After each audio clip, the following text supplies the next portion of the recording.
Well, hello and good evening, everyone. I am Gary Gonzo, the voice of the FIS, and welcome to P1's broadcasting coverage of Championship Wednesday and round 12 of Season 7 of the Formula Indy Series. Tonight, we will crown a champion at Road Atlanta for the Road Atlanta Grand Prix.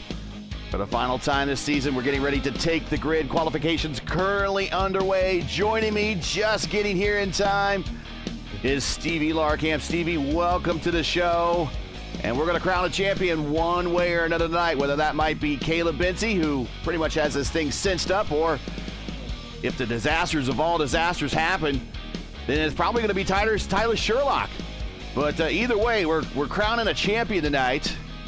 And one way or another, somebody's going to be happy and someone's not. Welcome to the broadcast. Absolutely. Yeah, absolutely. And Caleb definitely is the driver on the cusp of it as it stands. In fact, he has unfortunately missed out on the pole. He's just completed his 4-lap run. But Gavin Sanders, who was in the championship fight until about a race ago, last time out at Nashville when he got wrecked out on lap 1, sadly, he has now come back with a vengeance. He's actually on the pole as it stands. Benzie pretty much needed to be on the pole, and he locks up the championship straight away. And now it's a bit more open, but when I say that, it's a bit more open in the fact that if things go horrifically wrong for Caleb Benzie, then Sherlock has a chance of it. But Sherlock also would need to have at least a podium, probably even a win, to get back into it. But anything can happen in the racing world. We've probably seen stranger things. It's definitely not out of the realm of possibility, but knowing the skill level that both these drivers have is going to be improbable, but not impossible, I'd say. And a great place to crown a champion as well, Road Atlanta. I think we're going to give her a good show tonight. And unlike the last time we were here at Road Atlanta, I can see. It doesn't look like we're going to be having we can actually see properly. We're not going to have sudden nightfall here, and this place has no lights. And there you see the cars have no lights. And there you see the weather conditions on your screen. 108 on the track temp, 78 on the ambient, and qualifications just getting ready to finish up here. We're going to get ready to line up and go racing after this real quick short warm-up. And let's get everything in here, and we'll get in tonight's starting lineup. Just a second here.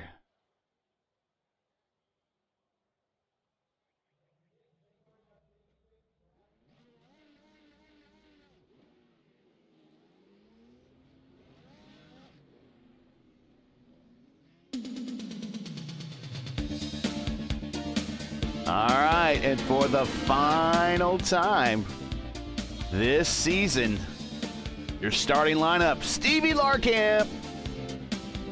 And on the pole, Gavin Sanders, trying to make a great comeback from his disastrous lap 1 at Nashville, and on the pole in style. He'll be alongside the hottest contender for the championship tonight, Caleb Benzie, will start off second, and his championship rival, Titus Sherlock, will be third back there on row 2. Hunter Engrav will be alongside him, and what a great run for the 77 tonight. Row 3 is going to be Tanner DeFavis. Good run throughout this entire season. Came up a bit short in the championship overall, but very good opening season for one of our real-world racing stars. He'll be alongside another one of them, his teammate Evagoras Papasavas. Another very good qualifying run for him. He'll start 6th. Justin DiBenedetto had a good debut last time out at Nashville. He's going to start off 7th tonight, alongside Kevin Bonomi in 8th. Another good qualifying run for the 75. Row number 5, Nate Siefker. Good qualifying run for him in 9th place, alongside Tristan Moss in the 41.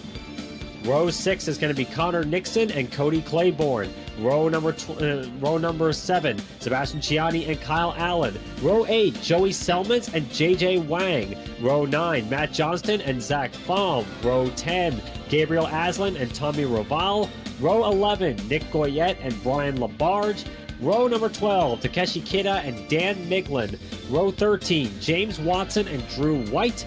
Row 14, Joshua Rutherford and Hayden Herman.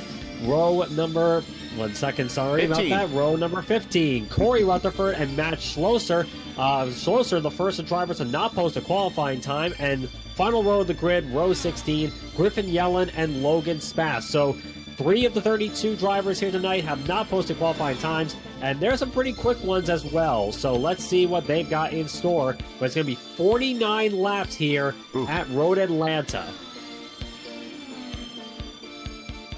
And also, full disclosure, if my voice sounds a bit weird compared to last time, it's because I'm on the tail end of a cold.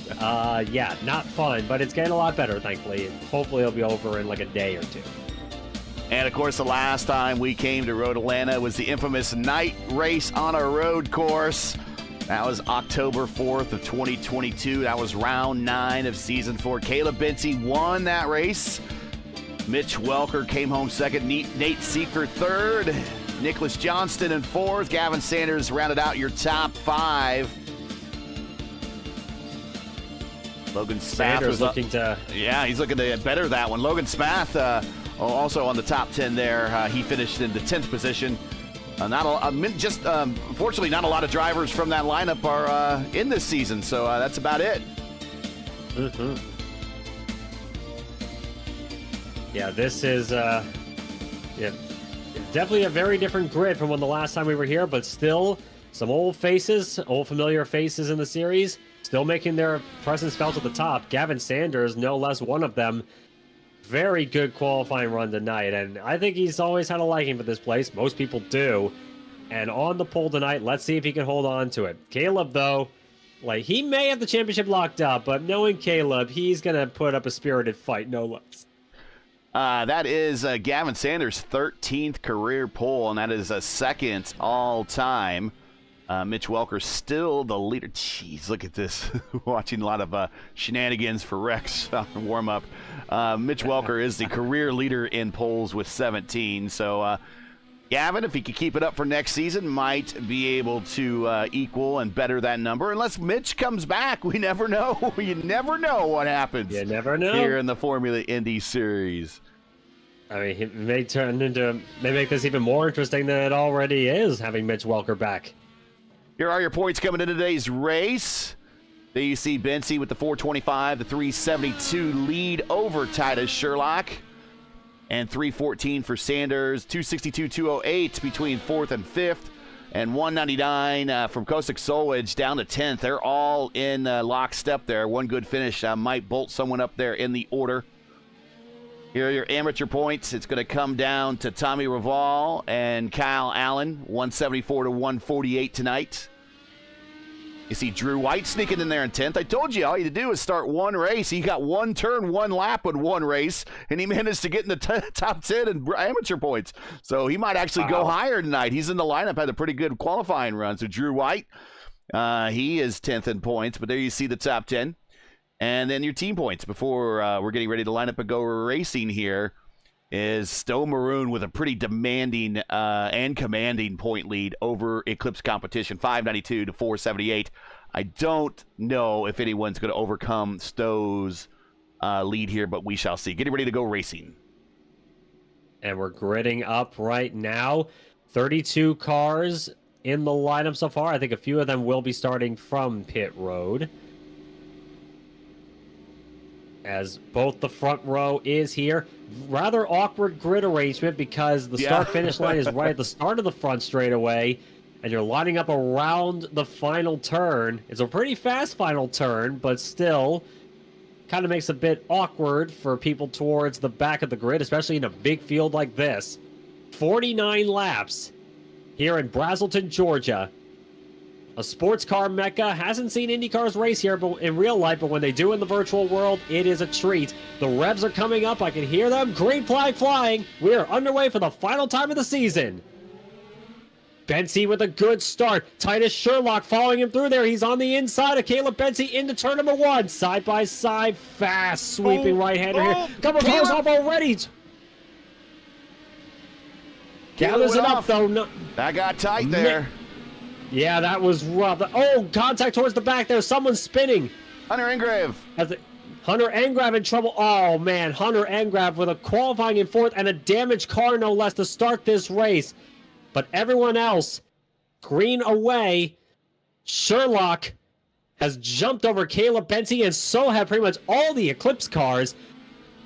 you got Sherlock, DeFamis, and Papasavas. They have all jumped on Caleb Bensi. A bad start for Caleb here tonight. Still going, but that was definitely not what he was looking for. I think he just needs the man who definitely... Go ahead. No, go right ahead. I will say the man who definitely needed the best start got one. Titus Sherlock from 3rd to 2nd, right behind Gavin Sanders, and jumping Caleb Bensi. That's the little thing he needed, I think, and it's not gonna leapfrog him in the championship as it stands, but it's going to help. As long as I think Caleb keeps Titus in sight, everything should be okay. It'll just make the final standings at the end of this a little bit tighter. But if he starts losing ground to Titus, that's when things are getting a little bit more excited. It is Sanders off with an early lead here as he goes in through the double apex, the bone portion of the racetrack, I like to call it. It kind of reminds me, if you look at this from above, it kind of looks like a bone-in ribeye. There's a picture of the track. Yeah, you can see a picture of the track right there on the map. Maybe a bent guitar, but certainly a bone-in ribeye. I'm hungry. I could use a good steak, but that's what it looks like to me as they come down to the chicane at the bottom of the hill. Then they go uphill underneath the pedestrian crosswalk, downhill again, down the main straight, which is a very short main straight here. Then into turn 1, they go back uphill and into the slalom. Ooh, Bensi had a bit of a feint there. Looking at Papasavas, he's trying to make a comeback and having good pace underneath him. Bensi, I should note, starting on the soft compound tire tonight. Pretty much all the Eclipse cars in front of him are running hard tires as they work their way around lap traffic already on lap 3. Gavin Sanders, I should note, also starting this race on race. Oh, around! Papasavas in trouble out of the S's. And he has hit the wall, looks like. Let's see what happens. Just lost it on exit and nosed into the concrete barrier, and that is a falling down car. the order too. Something just happened to him. Oh, under acceleration out of the zone there. Connor Nixon now having a problem. Yeah, in fact, there was another car that, if he didn't run into the back of him, he came really close to. That was the 31, Cody Claiborne. The Vish car also in trouble with a damaged wing, and Connor Nixon with damaged suspension. So chaos already in one corner that's kind of prone to it, unfortunately. That uphill left-hander at the exit of the S's here, it's really easy to misjudge how much grip you got, and you get it wrong, and it punishes you without question. So with meatballs right now, it is Papasavas, Connor Nixon, Hunter Ingrave, and Griffin Yellen showing with a black flag. Not sure what happened to him, but he is on pit road as well. We'll check out Cody Claiborne here as he is a one-wing angel. He was not very happy about the restarts last week at Nashville. He disagreed with me when I said that has a lot to do with this is a predominantly road league versus an oval league. He could disagree with me. That's fine. I just have a lot of these races under my belt, and I can just say that the more you race at ovals, the better you are at the oval restarts. The less you race at ovals, the not as good as you are on oval restarts. And let's put it down. How many restarts have we seen on the road courses in the history of the FIS? And I think I could probably count on my hand the number of times we've done restarts on a road course in the FIS. Probably pretty accurate about that. But I'm looking once again at this battle on for third. DeFamis has got a rear view mirror full of Caleb Bensi right now, and Bensi making the most of the performance he has on the soft tires while they're fresh, working lap number 5. Got to do it now. He's got to make the moves while it happens. He's got to make any opportunity he's got here.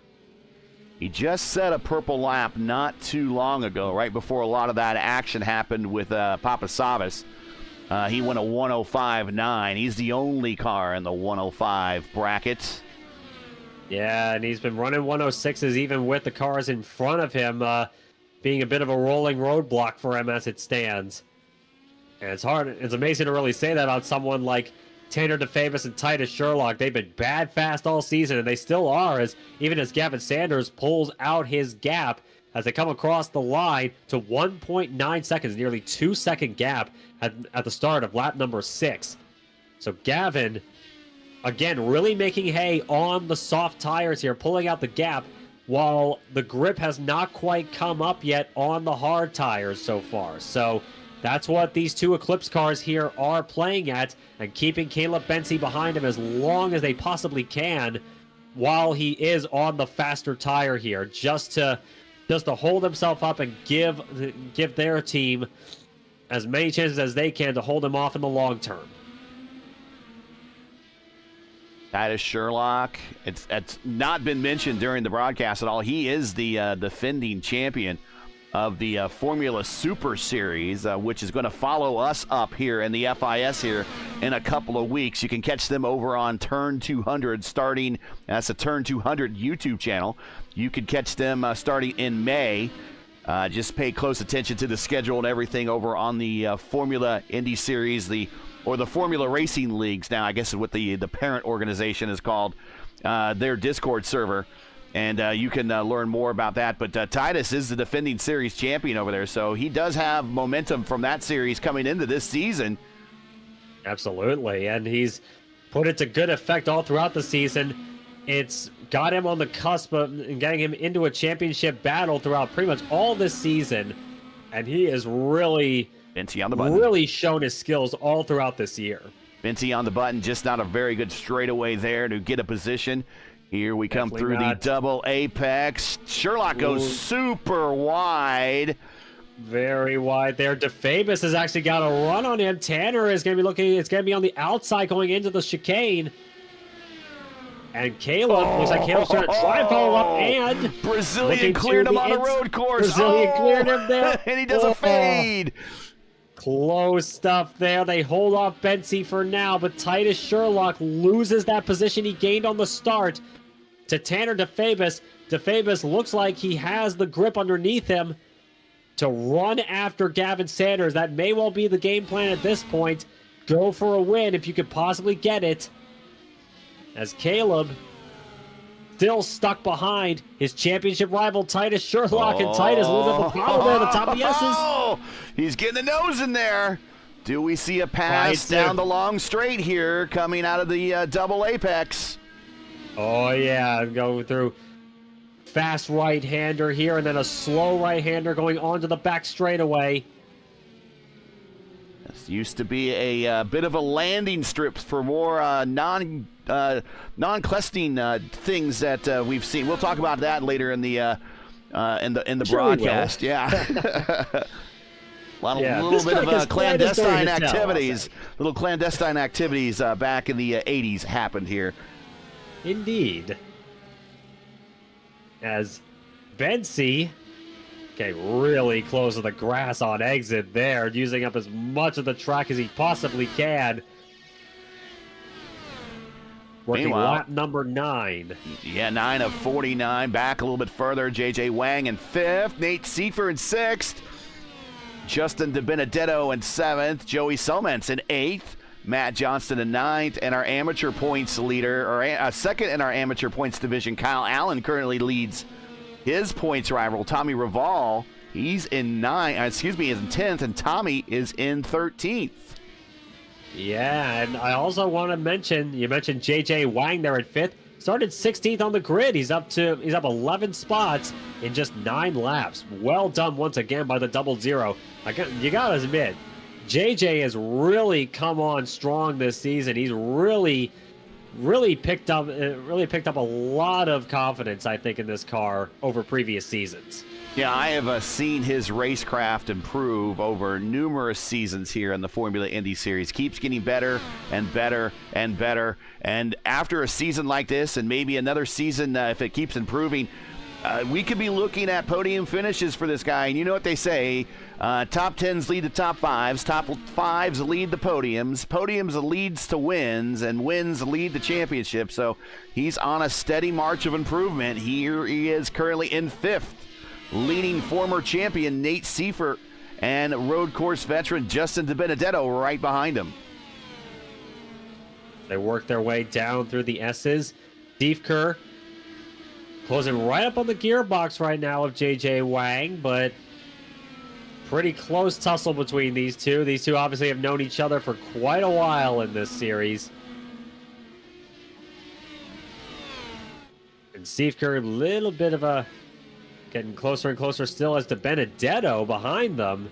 Really dove it in on the brakes there, going into that slow right-hander, going onto the backstretch. Let's see what they've got going into the chicane here.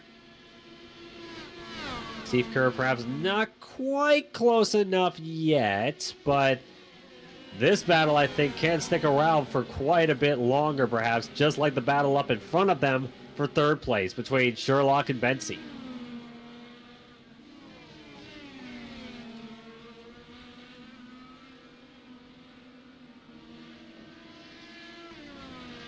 That fast right-hander going up the hill.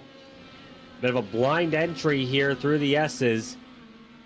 Really got to know when your turn-in point is without many visual markers. And then down to the S's, one of the most spectacular parts of any race course in the continental U.S. for certain.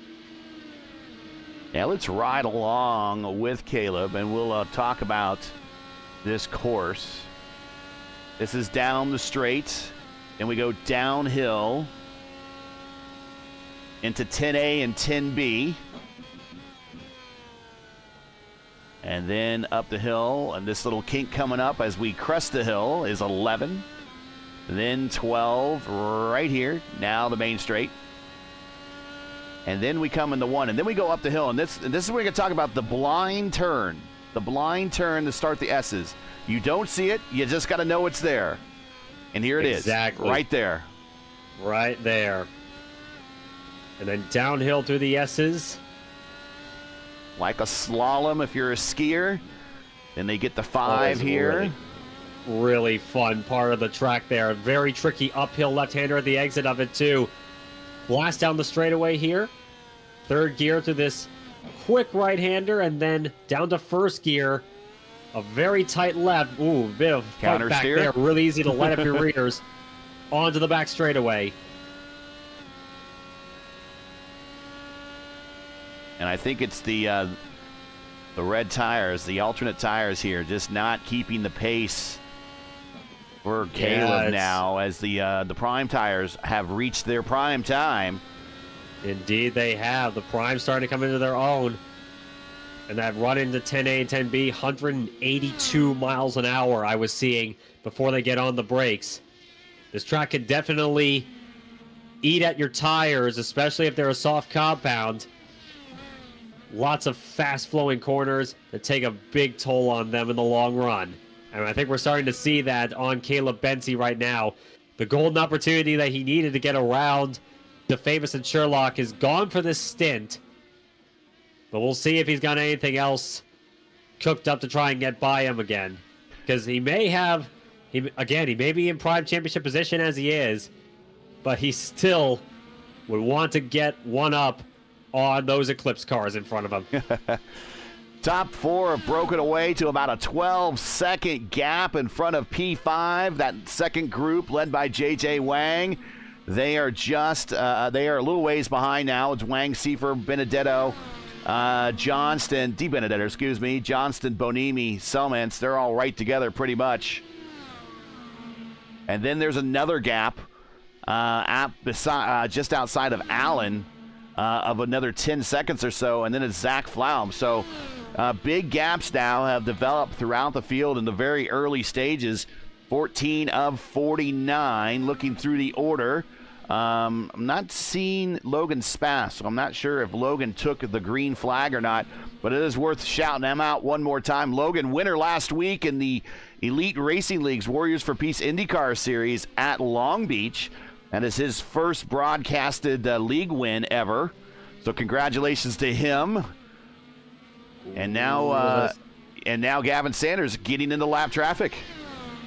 Yeah, and I also saw with Caleb Bensey, he had to take the long way around a lap car there and lost even more ground to Sherlock. But we are starting to get into lap traffic here. as I believe that is James Watson. James Watson sat on the podium last race at Nashville. And here comes our leader coming in to pit road for a scheduled stop. Lap 14 it's the end of. So Gavin Sanders wanting to get off these red tires. And same with Benzie. They want off the reds ASAP. And they come in. DeFavis and Sherlock staying out on the hards.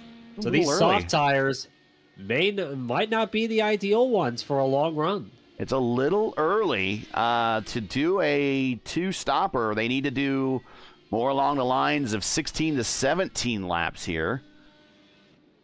Yeah, I think they'd be reasonably confident on the fuel number here. It's maybe like right at the start of their fuel window, because if I remember right, driving these Indy cars around here before, it would be about 20-something laps that you could get out of these things. So you can, like in the early 20s, so you can make this work on two stops from here. And I think that was the thought process with Sanders. He's going to run on hards all the way to the end, and the same with Benzie. They wanted off those softs as soon as they possibly could. Well, and the thing is, they got out of way of traffic very early, and it didn't cost them time. And now our leaders are within traffic as they have to thread the needle between Watson and Rutherford. Going 3 wide between lap cars. Always a fun experience. And DeFavis blinking a little bit. Even more fun experience for any sim racer, I would say. So they had a bit of a fun time here as they put Rutherford and Watson 1 lap down, and they got a few other drivers to catch up to relatively quickly. You got Nick Goyette, Brian Labarge are the next ones in line here. A few, like quite a ways up the road to be sure, because we had a few other drivers, including Hayden Herman and Cody Claiborne, coming on to pit road. And I'll give another driver a shout out. He has gone back to the bag of tricks that did well for him at VIR. Matt Schlosser, he is Mr. Spammer of the push the pass button. He is down to 40 seconds remaining. Wow. Remember, at VIR, he mashed that button until he was at 0, and that was, I think he might have got him all the way in maybe to a second stint, a little bit into his second stint, but basically by the mid race he was gone. He had no more push to pass left, and he is at the same pace right now. He has 40 seconds left. Keep in mind, folks, we all started with 200. Yeah, he has just dumped the button completely as Matt Schlosser. And I mean, it worked for him at VIR. I don't begrudge him trying it again here. He's in the top 10 here. Straightaways here. He's in the top 10 here. He got into the top 5 of VIR. So, if maybe he's discovered something that no one else is willing to exploit. Yep, currently sitting in 10th as it stands. Effectively at the start of a pit stop cycle, albeit, but still from 30th to 10th by lap 17. Still, like something... Still a pretty good start to this race, I'd say, for Schlosser. We'll see if the button spam strategy works out for him. I mean, if it works in fighting games, it can work here. And our leaders decide to stay out for another lap. It is DeFavis, Sherlock, Wang, De Benedetto, Bonimi, Johnston. Gavin Sanders has rejoined in 7th spot, along with Caleb Benzie in 8th, Zach Flaum 9th, Schlosser in 10th. Number of drivers have yet to stop. In fact, the top 6 have not stopped. Followed by Zach Flaum, Brian Labarge, and Nick Goyette. They have not stopped either.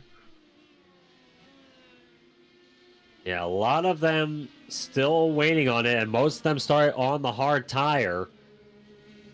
So these guys are going to want to stay out as long as they can here. I think they knew that the softs were not going to be completely ideal, and looking at track temp, 93 degrees, not the hottest I've ever seen, especially for Georgia, but it's still a tad bit on the toasty side. Maybe not as much to completely cook the tires, but on a track like Road Atlanta where tire wear is going to be heavy just by the nature of the course, it's going to be hurting those soft tires, I think, a little bit more than it would at other places. But hey, we don't have fog, and it's still daylight, and we don't have rain yet for these cars on this sim yet. So all things considered, it could be a lot worse. Soon. The rain, soon. And you talk about Matt Schlosser. He is on the button trying to get by Zach Fahm. He's got to look to the inside going into turns 10A and 10B. Into the chicane they go. Schlosser clears Zach Fahm. So up to 9th place is the 400 machine. Matt Schlosser. Here's your push to pass. Great start. Here's your push to pass situation. He's on the button now. He might actually be as there he is. 15 seconds left. Wow. And he's not even coming for his first stop, folks. And there's people that barely use this button on the list, like the Benedetto, 185 seconds left. Rutherford, 195 seconds left. Yeah, like some of these drivers just haven't had much of a use of it, whether they're trying to save fuel, because you do take a bit of a fuel penalty from mashing that button, or they just haven't really had a need to. They just haven't had to pass too many people. I mean, the leaders may not be one of them. I mean, as the late Bill France Sr. said, leader's got to do some passing of his own, right? Well, we're about to see that with Tanner DeFavis. More lap cars as Takeshi Kida in front of him. Kida no slouch on the road courses here, but he is going to let them on by. Both DeFavis and Sherlock. Kida lets them go. Very nicely done. Next in line for them will be Cody Claiborne, the fish car. Yep. He's about 6 seconds down the road. This is a 2.54 mile permanent road course. IndyCar's never raced here. I believe Indy Lights or maybe the Atlantics did run here. We'll have to look that up. Atlantics certainly have. Yeah, the Atlantics. But this is a 2.54 mile, 12-turn permanent road course. Tonight we're doing 49 laps, right just shy. Here come our leaders to pit row. Of 125 miles. No fast repair, unlimited tires, but you must change the compounds. And the leaders are in. The famous Duke boys it, Sherlock Duke boys it on the pit road there. 45 mile per hour pit road speed limit, and Matt Schlosser is a Winchester on the push to pass. Indeed so, as both the Eclipse cars come on the pit road. DeFavis into his box, Sherlock into his. Sherlock overshot his box. Sherlock has to back up a little bit. So, yeah, that was not ideal. Sherlock off the jacks, waiting on the fuel, down and away. DeFavis gets a big jump on him. Sherlock was right on his gearbox going into pit road. Bensey and Sanders are on by. They're both by them. So, Caleb Bensey gets the better of both of them as it stands. And looking at the tire situation for the Eclipses, they have stuck to the hard tires. And Bensey in traffic. Right with him is Johnson. Johnson just hasn't stopped yet. And then he has Tommy Raval, our amateur points leader, right in front of him. And then right in front of him is Gavin Sanders. He's probably not going to catch Sanders, of course, because Sanders has the pace. But Josh Rutherford is kind of slipping back into the picture. He's 6 seconds ahead of them. So this is going to be one of those races with 30 cars out here. We're going to see lots of traffic. Oh, absolutely. And already as it stands, we have, at the moment, it looks like 16 cars left on the lead lap so far, on lap 21 here. And coming up to the strike, J.J. Wang, who inherited the lead, has come on to pit road. So has Kevin Bonomi. And Gavin Sanders now cycles back out to the lead. And look who's behind him. Caleb Bensey. Good old familiar face of his.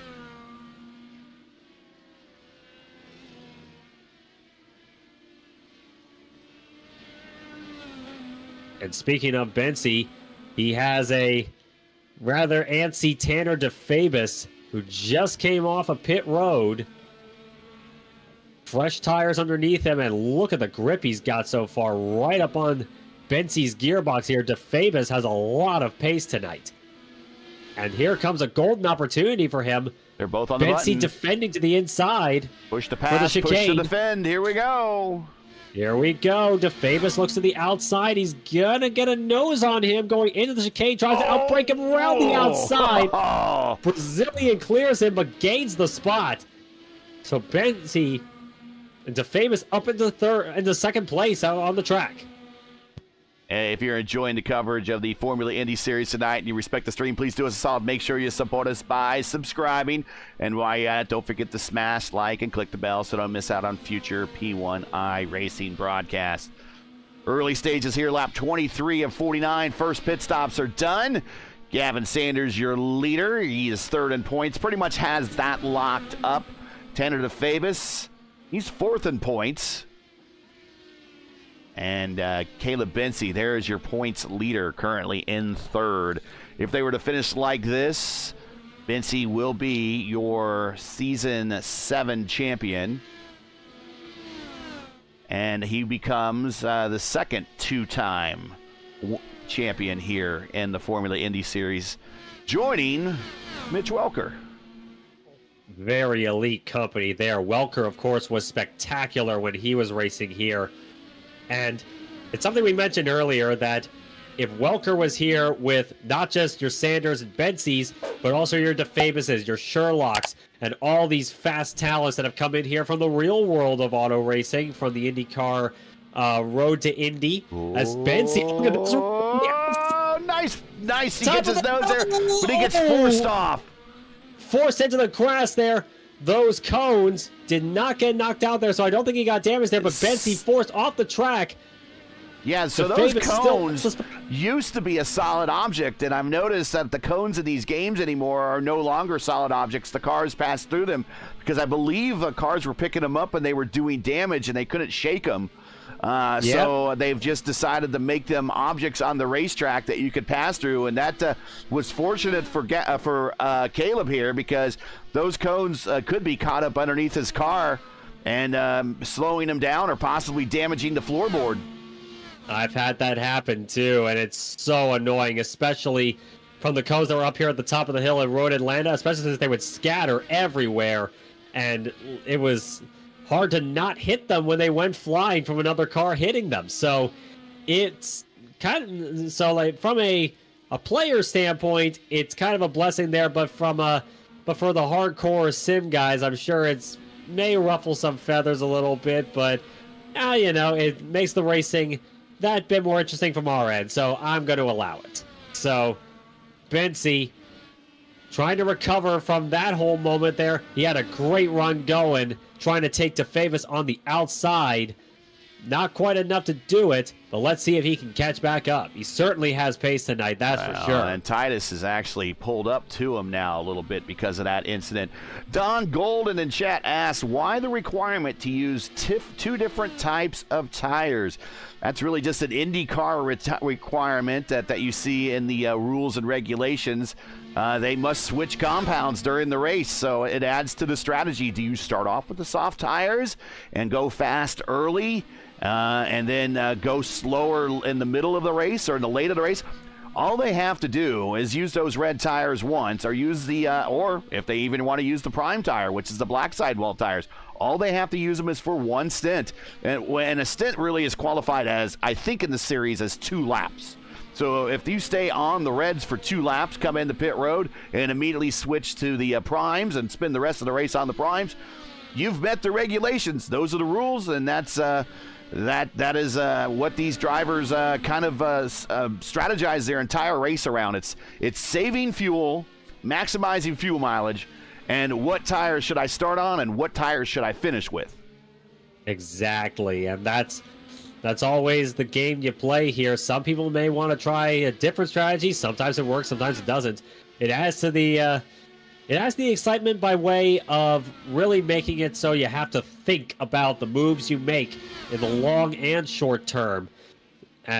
Speaking of the moves you make, Sherlock may be looking to make one on Caleb Bency. He had a peak going into the chicane. He's got a ton of... He's going to get a good run, but not the place to pass. Right up on the gearbox, and 2 lap cars to contend with here. One of them lets them by, and another car up ahead there. That is Tanner DeFabis, who is well up ahead there, but now his teammate Titus Sherlock trying to get a 1-up on his championship rival. Again, this is not quite enough for Titus Sherlock to jump Bency in the point standings, but getting ahead of him could well be a win in its own right. Hey, one more thing to help everybody at home. If you look in this column right here, and I'm circling with my mouse. That's why it's not a good circle. There's a car off. Oh boy. That is that is Goyette as he rejoins the race court. So those triangles that I just circled on that column, if you see a black one like this one right here, that means Gavin Sanders is on the prime tire. If you see a red one like this, it means Bonimi is on the alternate or the red tire, the red sidewall tire.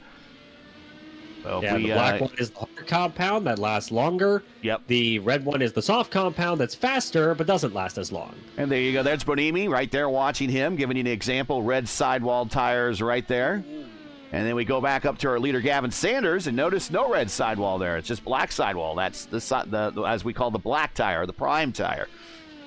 Yep, and more lap traffic there in this battle for third. Titus Sherlock, again, got right up on the gearbox of Bensy in turn number 1. Not quite enough to make a move. Risky place to do it in any case, especially when you aren't alongside the driver. But another shot will be had coming down the backstretch here. Sherlock has a lot of grip underneath him, that's for certain. Now, if this was a street course like Long Beach or, let's see, what else? Detroit, two for that off the top of my head that these cars would race at. We also use what is called the green tire there, the Waiuli tire, and that is more of a environmentally friendly tire that they use at street courses in the real IndyCar world, and they use them as well here on the sim. Back in the olden days, and that's when I used to kind of my heydays of IndyCar racing, the 80s and 90s, as we're watching Bensy and Sherlock here, they used to actually change compounds, and you could never tell what compound it was.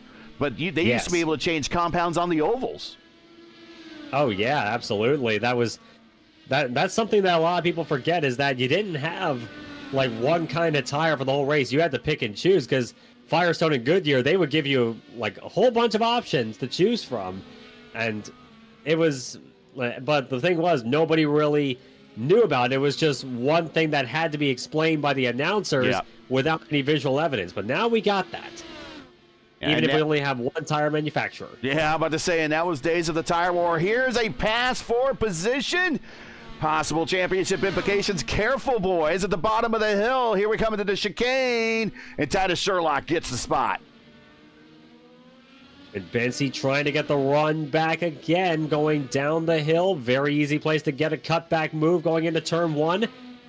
Is he going to have a peek there? No. Sherlock's going to defend to the inside for turn 1. Not quite enough yet. Can Bensy get the run on exit here? Again, not quite enough here, and Bensy thought better of making a diving move on the outside. It didn't work quite well the last time that happened. And but just to tell you how important these positions are, look at the push to pass situation now for these two. 68 to 86 between Sherlock and Bensy. We started with 200. These guys are well under 100. Now, granted, we are well into the second half of this race. They need to start rationing that a little bit. They do, so you gotta be careful about it. You gotta wonder when this fight is really gonna come to the fore towards the end of the race. You gotta have something left in reserve here as Bensy. Look, had a peek there, not quite enough to get up alongside him just yet, but Bensy ain't quitting, that's for certain. Now, speaking of the tires, one more time, a lot of people that are fairly new fans of IndyCar don't know about the old tire wars from the mid-'90s into the early 2000s. And for that matter, in the early, throughout the 70s and 60s when it was Firestone and Goodyear. Goodyear, for the longest time, from about the mid-'70s all the way through the 90s, was the sole supplier. Firestone got back into it about 94 again, and then right after the turn of the century, right there at the 2000, 2001, somewhere in there, Goodyear decided, well, we just want to stick with the current big thing at the time, which was NASCAR, sadly, and they bailed on IndyCar racing and went to and just left IndyCar with one lone tire supplier, which is Firestone now. That is true, and Firestone is stuck with them ever since. And some people definitely want the tire wars to come back, but some have also argued that tire wars are a terrible thing for any sanctioning body to deal with. Yeah, there was a lot of safety concerns going on. no less in NASCAR with particularly the last time it happened was Goodyear versus Hoosier in the early 90s. For those that haven't seen it, but I'm pretty sure a lot of you have, there's a fantastic video on that whole saga from Slap Shoes, a great NASCAR YouTuber. Really great video about it. Check it out if you haven't. The Goodyear versus Hoosier tire war. It is quite the tale for certain. And the fastest laps ever turned at the Indianapolis Motor Speedway for qualifying. The official track records were set during the tire war. Ari Leyendijk was on Firestone tires, I believe, and Goodyear was still supplying tires at the time as well. Yeah, it was a time when speed was all that mattered at the expense of even things like, I don't know, safety. And that was definitely true in the NASCAR realm because it really bit them there, that's for certain.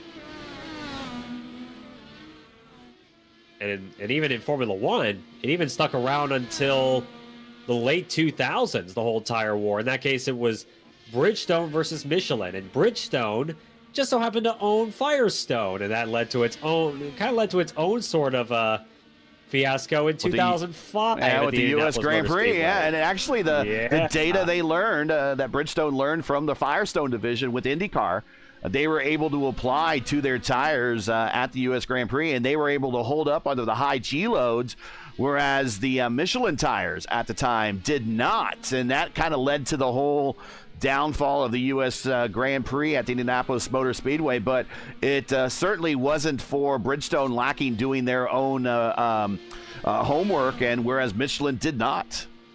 This is true, and again, Slap Shoes has a great video on that topic too. Definitely a great channel if you haven't checked them out yet. Nate Highly recommend. Sorry, pit road, black flag for speeding currently being held. Oh. It's actually a meatball flag I'm seeing for Nate Seifker. Okay, I got a black flag for him as well. So he's getting the old 1-2 from the sim right now. In fact, I think when he was coming on the pit road, he actually crashed coming on the pit road trying to serve the penalty. And here comes all of our leaders, with the exception of Gavin Sanders, to pit road for final stops. Sherlock, DeFabus, Caleb Bency. Everybody. So Tanner DeFabus, Titus Shaw, both Reds. And Bency on the hards as well for this end stint. And I think Bency's game plan here is going to wait until both the Eclipse cars kill their tires later on in the going here, because DeFabus and Sherlock were basically forced to switch to Reds. Though the funny thing to me, it's kind of interesting that they came in as early as they did from the hard tire, especially around the point where the hards would be coming into their prime. 16 to go, and we are flying through this thing as the leaders came out among the leaders. This is J.J. Wang and Justin DiBenedetto, third and fourth on the racetrack in the running order. They still need to stop, but the leaders, when we cycle through the pit stop, we're going to go three wide, gentlemen. What the heck is happening here? And Titus Sherlock just sends it. 2 for 1. Titus Sherlock, bold play, and it worked. Beautifully done. DiBenedetto and J.J. Wang were probably... They may have expected something was going to happen, but maybe not that.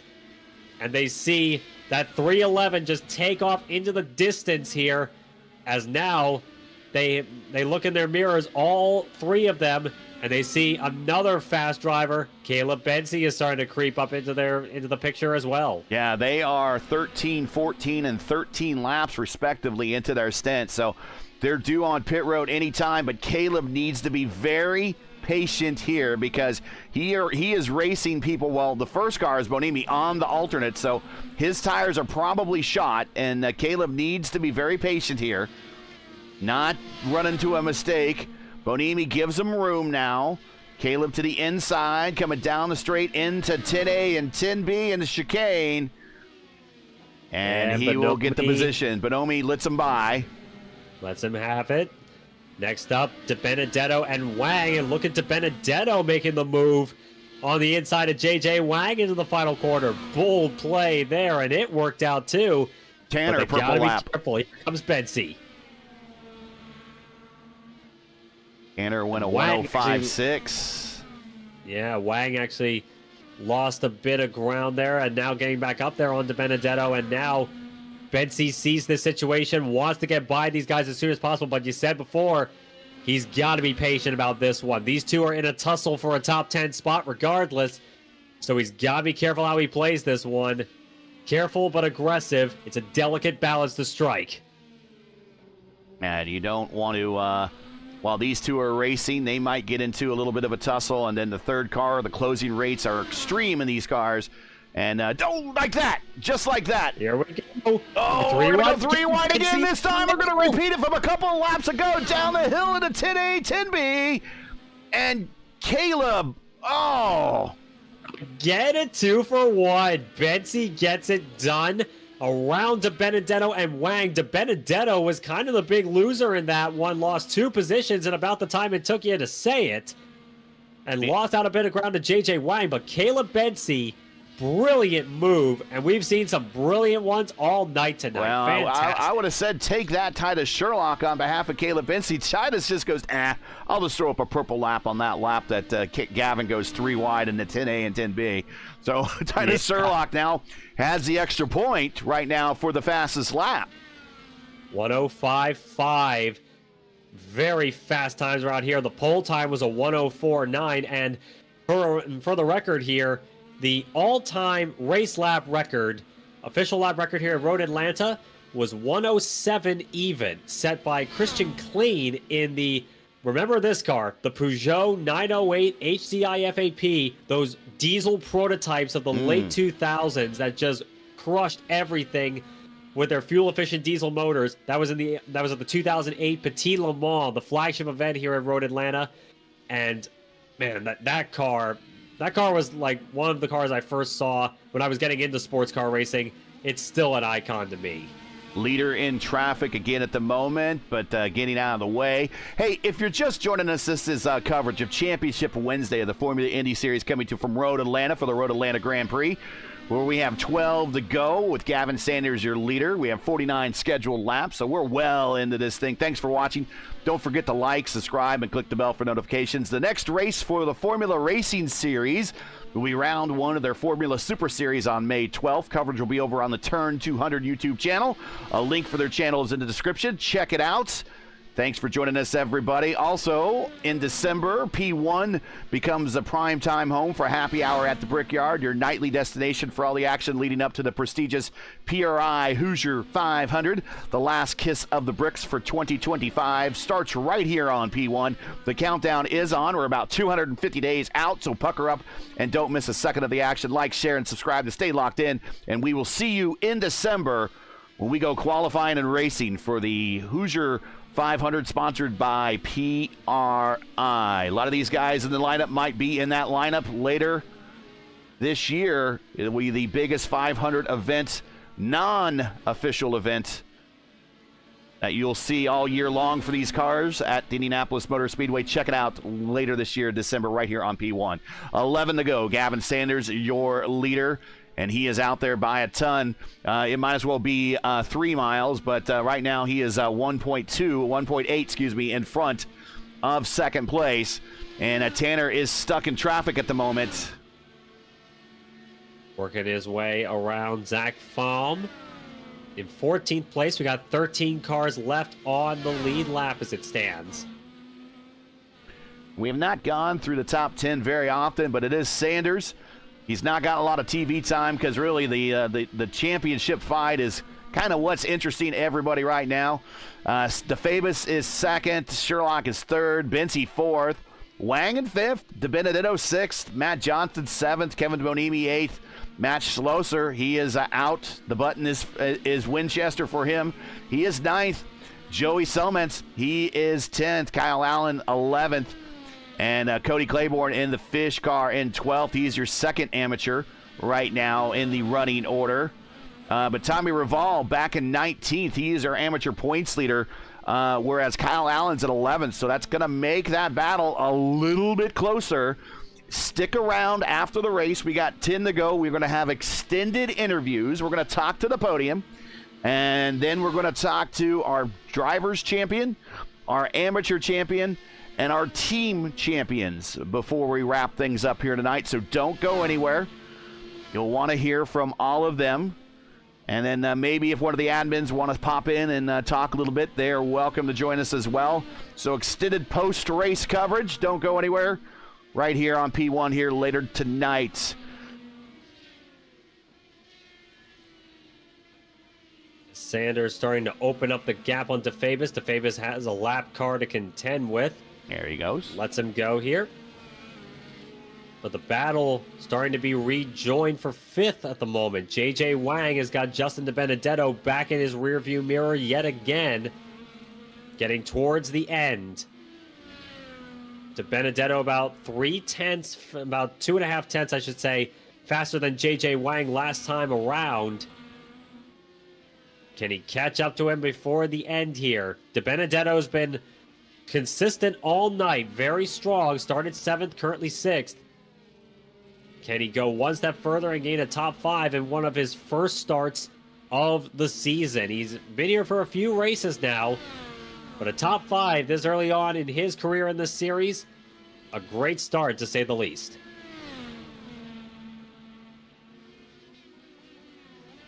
And right now, Caleb and Gavin are tied second all-time in wins in the series with 11 each. Here comes DiBenedetto. Here comes J.J. Wang. Very difficult pit road to get on. They come in for their final scheduled stop with 8 to go. They have both them coming in, likely switching to reds for this final stint. There's plenty enough time to put them to use before they run off. Gavin getting around Cody. Little cooperation there.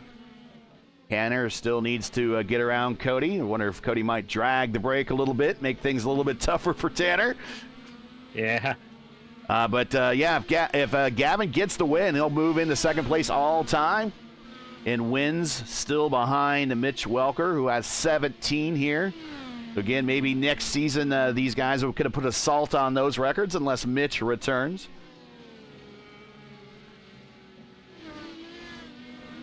Little season in review. We started off this season with Tanner getting the win at Fuji Speedway way back in January. Then his teammate Titus got his first of 4 wins this season at Mount Panorama.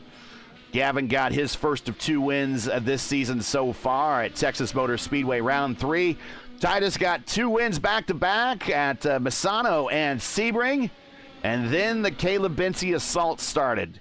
Wins at Laguna Seca, Milwaukee Mile, and Sachsenring. 3 in a row vaulted him to the top of the points. Titus Sherlock won at Spa on a one-stop strategy. Gavin Sanders won last at Virginia International, our last road course before this one. And then Caleb pretty much all but sealed this thing up with his 4th win of the season at Nashville Superspeedway. And 2nd oval win of the season, 3rd oval win overall since FIS doesn't go to very many ovals. So he leads in that department, and he won last week. And now we had our final race this season. Still remains to be seen who's going to get that win, but right now looking like Gavin Sanders, 6 to go. But not without a challenge from Tanner DeFabis as he gets around the slower traffic. And now can kind of set an assault on Gavin Sanders in the closing stages of this race. Can those alternate tires hold out versus the primes of Gavin Sanders? It's a good question so far, and right now Sanders has a bit of a performance edge on that last lap. The gap's about 2.5 seconds, so DeFabis is going to need both good pace and Sanders to be held up here, for instance, by this lap car he has to deal with. That's Kyle Allen in 10th place. So we're going to have only 9 cars on the lead lap at most at the end of this race as it stands, if all things stay the same otherwise. Allen looks like he's going to be taking the normal line here. Sanders to the inside, clears him handily. Next up of him is Matt Johnston, who is in 9th spot. He is about 3.5 seconds up the road. There you see Matt just going around the corner. Started 17th, I should note, so good recovery drive for Matt Johnston for sure. Getting up into a top 10 spot. Matt Schlosser, though, the spammer, he is up 19 spots to P11. He is 2 laps into his stint, as a matter of fact, so he just made his final stop. And if he can hold on, that is, and maybe even get a top 10 with a little bit of extra attrition, that strategy might be explored by more drivers next season. Could be. And even, like, it may not be with bad circumstances for other drivers in front of him. He is catching Kyle Allen pretty handily. Last time around, Allen was a 109.1. Schlosser was a 107.5. So he has got some pace underneath him as he takes a peek to the inside of one of the Eclipse cars, actually. That is actually Tanner. So Tanner on the well-used red tires, while Matt is on the red tires that are actually kind of not even in their prime yet. They're going to be in their prime about this lap, next lap, and the lap after. Yeah, exactly. And I should also note Kyle Allen, I think that 109 on that last lap was influenced by other factors because he's now running 107s. So it's going to require a bit more. I think you're right. He had to back his lap up a little bit to allow the leaders on by, but there they are. They're right behind him.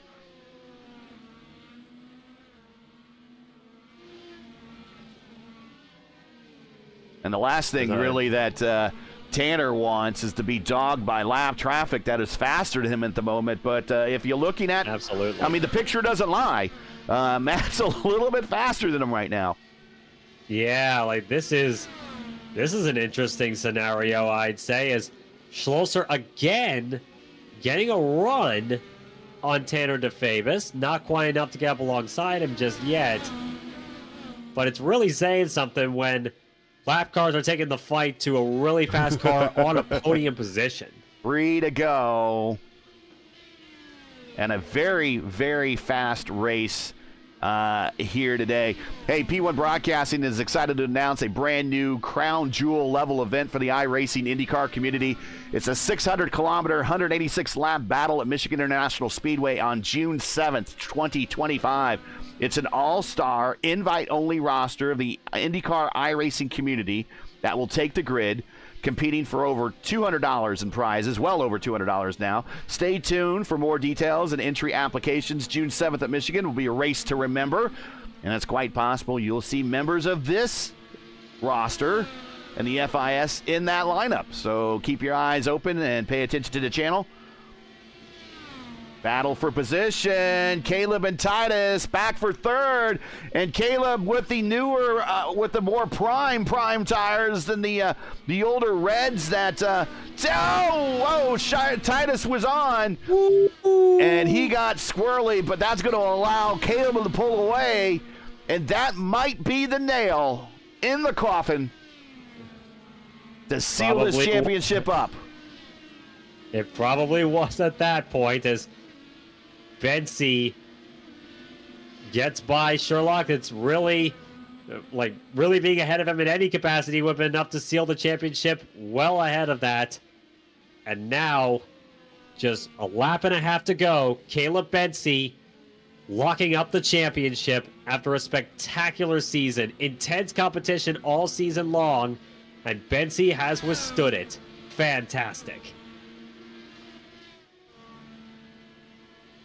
Season 1 champion is this guy, Gavin Sanders. Season 2, Nate Siefker.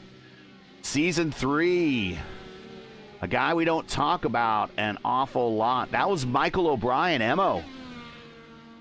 He won that championship, white flag in the air this time by. He won that championship on the power of one win, his only win in Formula Indy Series competition. He's your Season 3 champion. Your Season 4 champion was Mitch Welker. The Season 5 champion, the unknown season, right? Because that's the season we didn't broadcast anything. That was because of the blackout rules and the licensing and everything. That was Caleb. Caleb got his first championship unbroadcasted.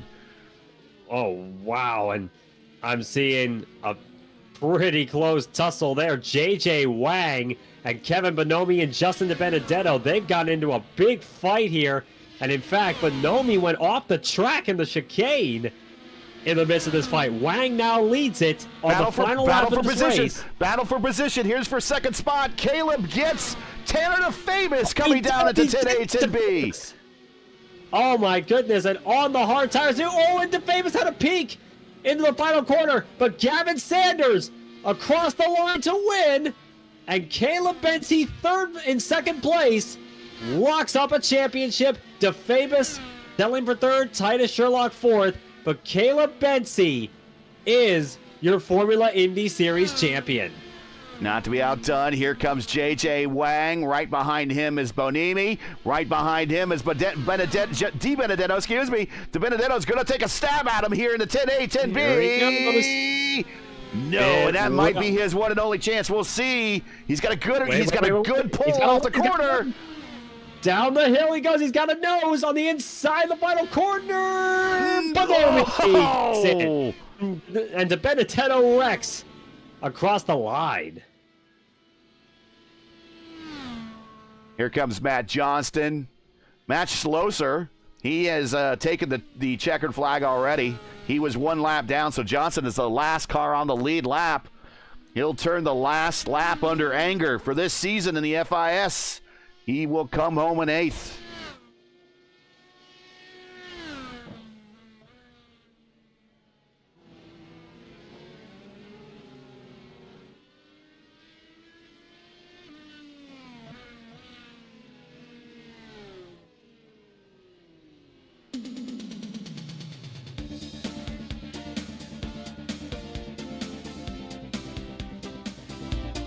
And as I see Sanders doing donuts, and Benzie joins him on the front straightaway, and so do the Eclipse cars, DeFavis and Sherlock.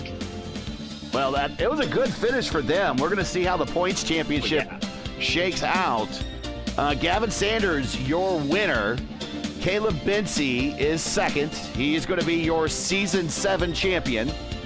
Tanner DeFavis is in third. Titus Sherlock fourth. J.J. Wang, that might be his best finish of the season right there. Top 5 for him. Kevin Bonimi, 6th. Justin Di Benedetto, 7th. Matt Johnson, 8th. Joey Summons, another top 10 for Joey. That's 2 in a row, I think, to end the season for him. So great finish for the artist. Kyle Allen, he might have won the battle, but might have not have won the war. He's coming home 10th. He is going to beat out Raval, who finished 19th. It's going to be close. We're going to see. We're going to see here when we get the points updated. Your biggest gainer of the day is this guy on the next page. Matt Schlosser. He finishes 11th, but finishes 20 spots better just by smashing the button.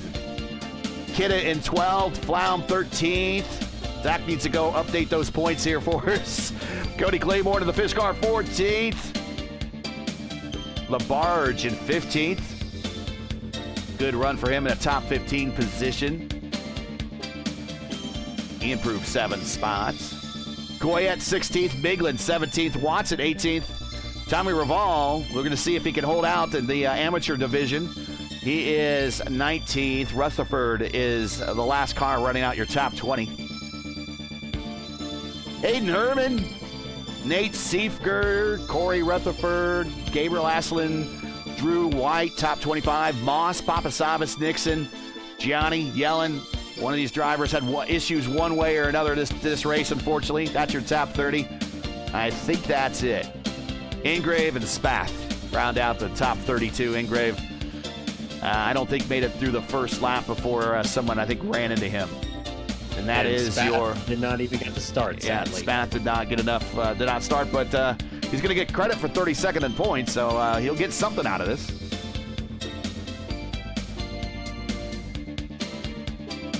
Okay. Purple lap in the race goes to Titus Sherlock, so that is going to help him in the points battle. Maybe too little, too late. All right, so we're going to bring up the B-roll here. And we're going to queue up some replays. We're going to do the podium first. So we're going to get Tanner queued up.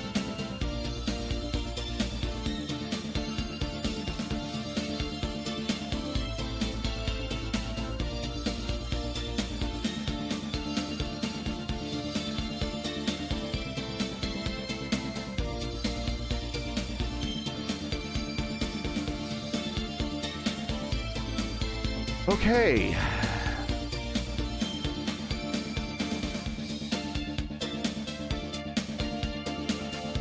These championship nights are always so hectic because we've got to get everyone gathered up for the interviews and everything. And we want to give everyone that have worked so hard this season. And these guys have been working hard since January. That we want to give these guys time to talk, to thank everybody. Because some of these folks that we might even talk to tonight have not had an interview yet at all this season. So we want to talk with them. Let me do a refresh here of Sim Racer Hub, and let's see if we have.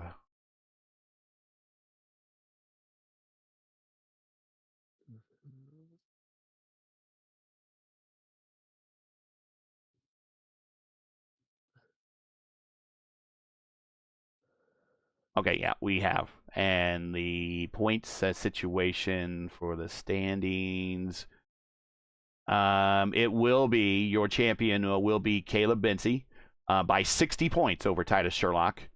We'll get more into the points breakdowns here later. Your amateur points champion will be Raval, who finishes with 185 points to Kyle Allen's 168. Excuse me. So we'll be speaking to Thomas here in a little bit. And the team champions will be Stowe Motorsports Maroon. They won 637 to 511. If I'm hopefully I'm getting that all right. So we will talk to all these people here momentarily. But we will get Tanner into the booth here now. And there he is. We will bring him up now. Hey, Tanner, congratulations on the race and a good, solid campaign here. Got a win this season, but brought it home third today in a late battle with our eventual points champion there on the last lap. Looked like the tire choice there at the end was the better choice on his side, but still a good race for you. Race strong all day. Talk about your race. Yeah, I mean, it was a pretty good race. Qualifying didn't go the way I really wanted it to go, but that happens. I knew it would be quick in the race, and I just looked forward. And yeah, started the race pretty good. Was third by an end of lap one. I mean, it's pretty darn good. I think Yeah. Caleb and Hunter went off, and from there on out, we were just trying to catch Gavin, and he was just too far ahead at that point. And yeah, we wanted to be on the blacks because we knew the reds just fall right off. The alternate tires just, I mean, they always have, but yeah, they just fall right off. And we wanted to do a primarily black tire strategy, and it actually worked pretty well. Looking back at it, probably should have went on the reds the second stint since we did that. That was our shortest stint, me and Titus. But yeah, I mean, it was tough at the end because tires just went away and the lap traffic was really bad. I think Gavin was catching everybody on the back straight and just getting the draft, and I was catching them in the first couple sectors. So I mean that was just really unfortunate on the timing part. But yeah, that led me to wasting like pretty much all my push to pass, and then at the end the last lap, I think I was fighting Slosher a lot. He wanted to fight me, but he was lapped, and I don't know really why, but He had yeah, really fresh tires on. yeah, Yeah. sure he did. Yeah, I mean, but Yeah. I mean, Caleb is coming real fast, and yeah, I don't know. Gotcha. Him fighting me was Yeah, I think he was wasting trying to my time. catch Kyle Allen there, but even still, that was a bit of a gap to work with for him. Yeah, I mean, I almost went on the radio and told him, "Hey, can you just let me go, please?" Mercy. Exactly, but yeah, I didn't have any push to pass in the last lap, and he was like, Caleb, I mean, was 3/10 behind me on the backstretch last lap, and I was like, okay, well that's gonna be it unless I can get behind him in the draft and really send it, but didn't quite work out. And yeah, so I mean, great race for Caleb, and great race for Caleb and the whole Eclipse team. Unfortunately, of course, had a wreck. That's just how it is. But I mean, we got third in the championship just from him starting the race, thankfully. And I was really begging him to get on, please, please. Let's get third. Let's end it off on a high. But yeah, it worked out, and it was a pretty good race. Had a lot of fun. Well, you started off the campaign pretty good with a win at Fuji. All things considered, I guess you can't be too disappointed. Let's bring up the points situation real quick here, where you finished. You came home fourth, a little distance behind Gavin. The top three kind of had some better luck as the season progressed, but still a win and a P4, and which would be, I guess, your first campaign here in the FIS. For this season. Shout outs, friends, family, sponsors, and possibility. Will we see you back for the next season, whenever that might be? Yeah, no, I'm very, very happy with this season. I believe I could have done a whole lot better, maybe be higher, if I had done the 2 races that I missed, and had a little bit better luck in a couple races. But that's racing, and yeah, yeah. Would just shout out all the family that's watching. My girlfriend, my little niece who loves to watch me racing in real life and on here, and yeah, big shout out to the entire Eclipse team. We dedicated a lot of time into this series, and yeah, great job for Titus getting second, and second in the team as well with Michael, and uh, Michael and a couple other guys are in NOLA right now. So fortunately they weren't able to be here tonight. But yeah, great way to end the season. Had a lot of fun, and yeah, shout out to Eclipse and all our sponsors: Destination Athlete, EDA, Mosaic, Bell, ProGuard, and yeah, that's pretty much it. Thank you guys. I will be here for the next season. I love this. I love the IndyCar, and yeah, we'll be here. Looking forward to it. P3 here today. 1 win this season. Finished 4th in the championship. Tanner DeFavis, congratulations, and good to have you here. And we look forward to seeing you next season. Looking forward to it. See you guys. Okay. So Caleb is actually next in the order, but he gets the most mic time later tonight, so he can wait. Oh, yeah. He can wait. So what we'll do is we'll get Gavin Sanders in here. And there he is, former series champion. Here he is. Gavin Sanders, win number 12. Unfortunately, eliminated from contention to possibly go into the top step tonight with the win and everything from turn 1, lap 1 last week in Nashville. But back on the podium as normal, as per usual, and with another win right here at Road Atlanta. Congratulations. Talk about your race. It really, no one was really much there to challenge you the entire time, even through the pit stops. Yeah, this was a little surprising, I will say. Yeah. I was anticipating a lot more competition. Not in a bad way, like not saying like I'm better than everyone. Oh, come on, Gavin. It was. I'm not trying to be that guy, okay, Gary. But it did. I was expecting a lot more based on the qualifying and practice and everything. It was a little bit concerning just from what I was going to do on strategy, but I think it worked out really well. I kind of audibled it because I was happy with how the Reds felt until the last like 3 laps of the first stint. And then from there, the primaries felt significantly faster, and they were almost like a negative deg tire. So it really worked out well. So I just cut those stints in half, and then proceeded to go straight to the end on the primes. So that ended up working out. I think on the last lap, the Red Runners ended up losing out to Caleb, I believe, and then.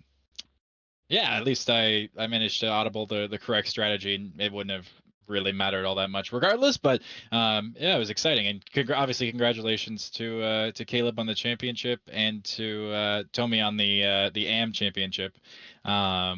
Very fun night, and a great way to kind of show off how impressive this league is.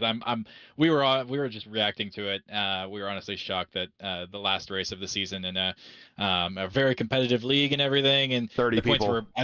I'm pretty sure the points wouldn't have mattered regardless. Everybody just had to show, and they would have finished in the same spots. 30 people, something like that. Yeah. 32 Yeah. people. in the session. That's absolutely bananas, and it's just super, super cool to be a part of something like that. So Go ahead, Stevie. Yeah, and it's really showing just how competitive this league has become. I mean, I know like the big moment where you were officially out of championship contention was last time out of Nashville with that wreck on lap 1. That was very unfortunate in that instance. But it really just goes, but really the whole fact that we've had as many people in contention for a championship at the end, it goes to show just how competitive this league has become. And these are obviously some top-notch drivers we got here. And I'm sure we expect to see you back for the next season when that comes around. I'm sure, of course, you've been a former series champion. How do you get back to that championship yet again next time around, do you think? Yeah, I think I did a good job of beat Caleb. Sure, that's obviously that's step one.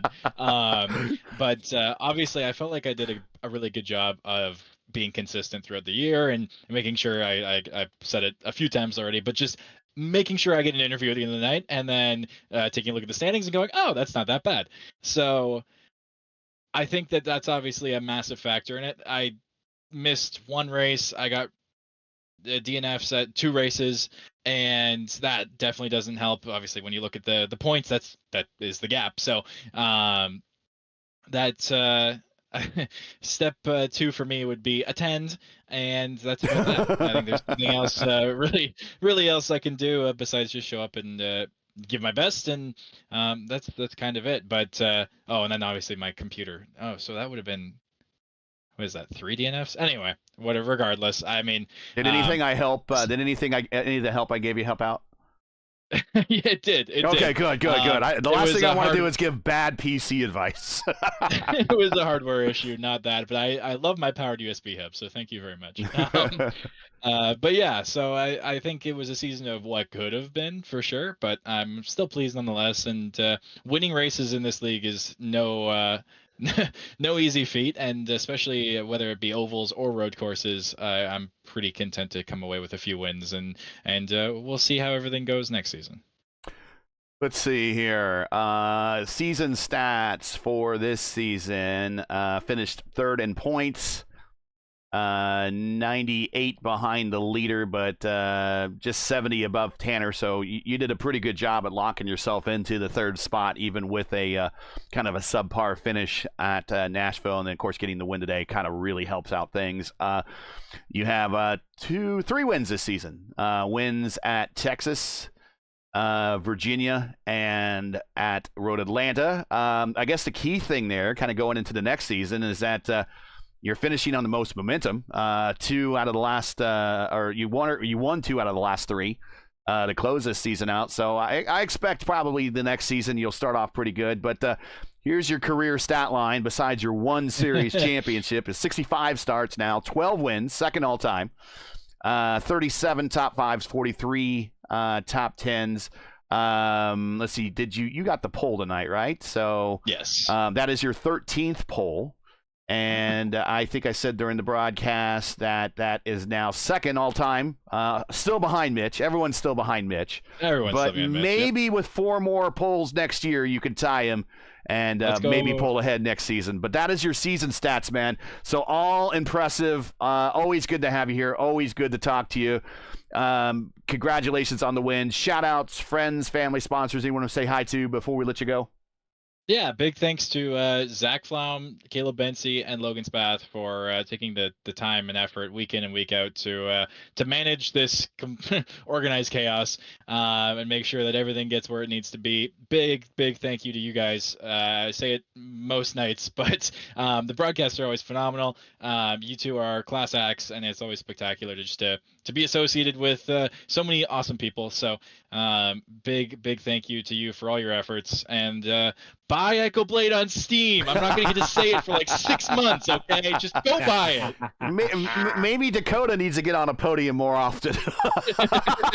Oh my god. Yeah. Big thank you to Team Melamo. Obviously, it was really cool. Just minor shout out to Justin DiBenedetto, who finished 7th tonight. Yeah. Oh yeah. You might recognize his name, Gary, but Yes. Justin races cars in real life with me and has raced with me for about what is it now? Almost 6 years. So it was super cool to get him to not only agree to come out, but to put in the time and effort to practice. And he did phenomenally. And it's really, really fun to also see some real life drivers, some more real life drivers getting involved and Yeah. having good results. And obviously, he, I think he told me he bought the IndyCar in 2018 and haven't driven it until now. So pretty good night, I would say. So massive shout out to him as well. All right. Well, congratulations, buddy. It's good to always, as always, talk to you. We'll catch you whatever that X time is, but enjoy the off season. Enjoy the win tonight, and then enjoy the P3 in the standings, and hit it new when we start again, maybe in September. We'll see. But congratulations, man. All right. Thanks so much, guys. Again, pleasure, and I'll hopefully talk to you before then. You got it. All right, so now we're going to get into the championship, guys, and we're going to bring up Tommy here, and there he is, but we won't give his stat line for the day. We will he probably he doesn't want to see that after finishing 19th. Yeah. But what we will do is we will do this. We'll get his name up here on the screen, and we will bring him up now. And hopefully we don't catch him mid-sentence. But here he is. Tommy Revolve, first time we're bringing you up in the booth all season, a winner of the amateur division. Congratulations, sir. I guess the biggest thing is talk about your season and what did you learn the most fighting in the amateur ranks and battling out with these quote-unquote professionals? Oh, okay. Well, yeah. First of all, yeah, just very, very relieved. It was a tough week, knowing that some of it seemed to be in the bag, but then we still needed to bring it home. Having been in a similar situation before and losing it, it was really scary. And I had a bit of a moment this race, but yeah, it was a tough season. It had a lot of ups and downs. There were moments that I felt I was, fully in control. And then the ovals would come, and restarting on the ovals was a challenge for me. I had never raced ovals since NASCAR Racing 2 by Papyrus. I remember that one. I remember NASCAR Racing 2. That was a very good one. So that was the only oval experience I had. Basically, wow. So yeah, it was like, 2 good races, 2 damage control, and then so on and so forth. And then getting to today, it was like, okay, we need to wrap up. It was looking good, but we still needed to get that done. So yeah, it was tough. It was tough. It was very tough, but fair, I would say. So yeah, just really happy to be here. Go ahead, Stevie. Yeah, and you've obviously been incredibly consistent, and that thing is what really mattered in this amateur championship, is being consistently on the grid and consistently getting yourself up through the order and fighting for higher positions here.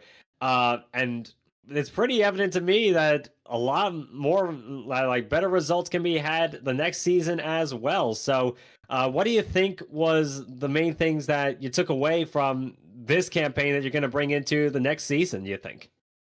Well, I think keeping in mind that the drop venue that you need to do, the drop races you need to do, and then like you said, just basically trying to be as high as you can, because you can win the amateur division every single time. But if you just if you're 15th in the overall standings, then you're not getting really pulling away for number 2 or number 3 or whatever. So it just I guess capitalizing those couple of races where we could go a bit further. I was out in Spa in lap 1, and so I had a little bit of bad luck here and there. But basically, just like you said, just keeping one eye on the scoreboard and then a calculator on the other hand or something, like I did today. So it was like you can't really relax any time, but you need to know that there's going to be one race that you're going to be dropping. So you want to drop. If you have all the results are good, you're going to drop a lot of points. So you got to keep that in mind mid-season. I guess that would be my takeout. Just staying there, top 12, top 14. Because we're let's be real, we're ages away from the leading 5 or 6 guys. They're just ridiculously fast for us anyway. So yeah, just making the most is always the idea, I would say. The thing I like about the amateur division, and I mean, I was well aware of who Dan Marrero was last year when he won. He's a good pal of mine, but getting to know new names and new personalities, and see, I've already learned something here from Tommy. He's got to be about my age, Stevie, because he played NASCAR racing too. So that's mid '90s, right there. So Yes, sir. and so Ever. now, did you ever play with IndyCar racing too? I did not. No, I switched immediately to the Grand Prix saga. I guess I Okay. Grand Prix 2, 3, 4, I remember that one. then I got those. Yep, I got those. Now there was a really cool mod in a time where a lot of modding wasn't going on. And keep in mind, Stevie, these were DOS games back at the time. These weren't really Windows games. They didn't really work too well in Windows. But there was a really cool mod if you had IndyCar Racing 2 and in NASCAR 1 or NASCAR 2, there were converters where you can convert the IndyCar tracks to NASCAR and NASCAR to IndyCar. And that made IndyCar so much more diverse when you could add all the tracks of NASCAR and made the NASCAR game much more less boring because you're not always racing ovals. You're racing the whole width and breadth of what IndyCar has. And so that was really, really cool back in the day. And, I remember that very, very fondly. And so if you're a NASCAR 2 guy, you must remember those Papyrus days very fondly. So that's one thing I like about this division is getting to learn about new people and new personalities. And it's been really, really cool to have you up here to talk about this interview and learn that about you. But before we let you go, take all the time you need. You are the champion here in the amateur division. You'll be that way until someone takes the crown from you at the end of next season. Any shout outs, any friends, family, sponsors you want to say hi to before we let you go to celebrate this big win?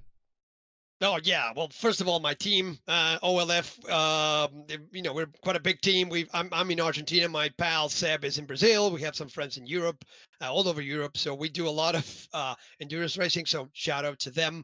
Our sponsor, we are Gemini, for providing us with our striking liveries, which some are more striking, some are more discreet or elegant, like the one we raced here. So big shout out to the Photoshop team.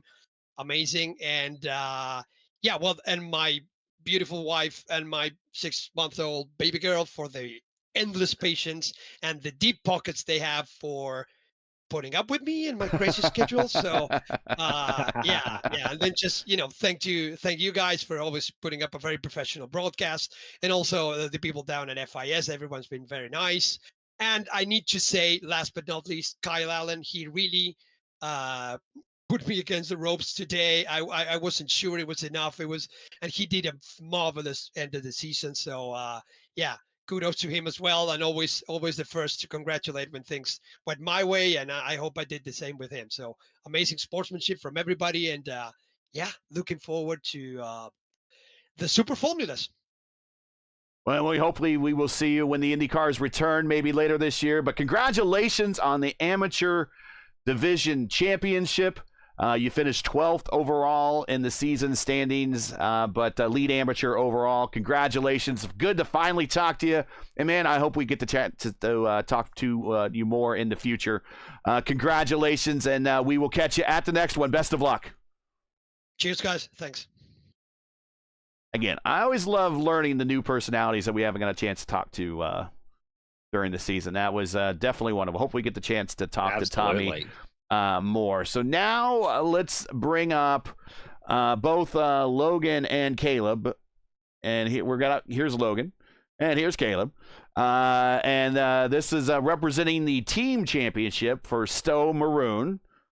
Before we get to Caleb's championship interview, although I already see next to his icon that he now has 2 trophies next to it, so that was quick. That was not me. Just for reference, that was not me. Yeah. Well, congratulations, gentlemen. Logan, not in the lineup tonight, but apparently did the math and said, we're going to hold on if Caleb does well. Caleb did do well. You guys are the team champions. Congratulations. Who wants to give the speech? I'll start off, but awesome to get back to back.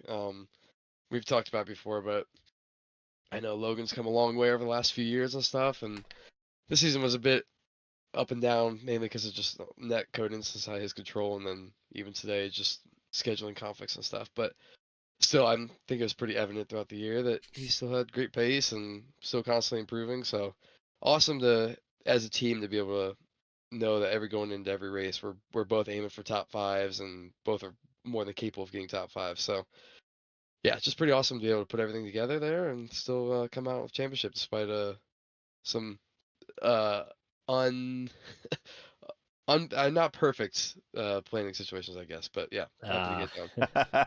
What happened, Logan? Yeah, I think this season, I think obviously having Caleb as a teammate makes it easy on my part. I know coming in, he's gonna put up some wins on the season, be very much in the title fight no matter what. I think he had a rough start to the season and just kind of ended up dominating kind of the halfway point through the second half. Yeah, I think honestly the sad part is I felt overall it was actually a lot better this season. I think though, and even more important for the team championship, I think the competition that we have around us is just so high, and you kind of have to be on it. And I felt like I drove a lot better than I did even last season, this season. And just netcode was unfortunate, but overall it's great to put it together twice and kind of keep Stowe Motorsports on top after last season. Yeah, that was going to be my follow-up question for you. Is you finished third place. You were on the podium for last season's championship. This year, you're 13th, and you're saying that my racecraft is better and everything. Is that just indicative? And again, it goes back to kind of what you said. That's more indicative of the amount of talent that's kind of hit with the Eclipse guys and some of these other, kind of real drivers, and kind of at the lower ranks, but real drivers, professional drivers that have kind of in your lineup now. I wouldn't even say that. I'll say it for him because he'll be too humble to say it. But I truly just think it's the luck and everything. 'Cause I think his pace is way better than what it was the year before, and he's fully capable of fighting anyone in the series. So yeah, unfortunately, just some unfortunate netcode situations and unfortunate, like I said, scheduling conflicts here and there at the end of the year. Like without all that stuff, I think his pace and potential is just as good, if not better, than last year. But yeah, unfortunately, I wasn't able to put together, but yeah. Yeah, I think I'd say it slightly more humbly than that, considering I finished 13th. I definitely think a lot of it was some unluckiness with netcode, which was an issue for everybody. It was pretty wild this season. It was pretty bad. It was very bad. Yeah. So I don't know if it was my internet problem, other people's internet problems, because it was with a variety of drivers. But I think honestly, for me improving, not racecraft wise, pace wise, I think having the real pro drivers in the series with the Eclipse guys, like they race you at a different level. Like me and Caleb were talking about it. It's like they make you race hard, which is great. Like it's something that I needed to improve at, and they push you every lap, every stint. So they get the best out of everybody. I think even Caleb kind of had to push it to another level throughout the end of the season, because even they came in firing this year, which I think makes the team championship even better to get. Guys, what's next? FIS is over, moved to the Formula Super Series. I know some of you guys are going to do some racing in some other series, such as the Elite Racing League. We might see you guys in the lineup for the upcoming Indy 500 there. What's next IndyCar wise for you guys this season before we get to the next season of FIS? Yeah, I think Logan's planning on doing the rest of the ERL season. I don't know if I'll be able to hop in maybe here and there and do some one-offs, but yeah, Indy 500 for both of us. I think Joey and Hayden are both going to try to make that race too, which will be cool.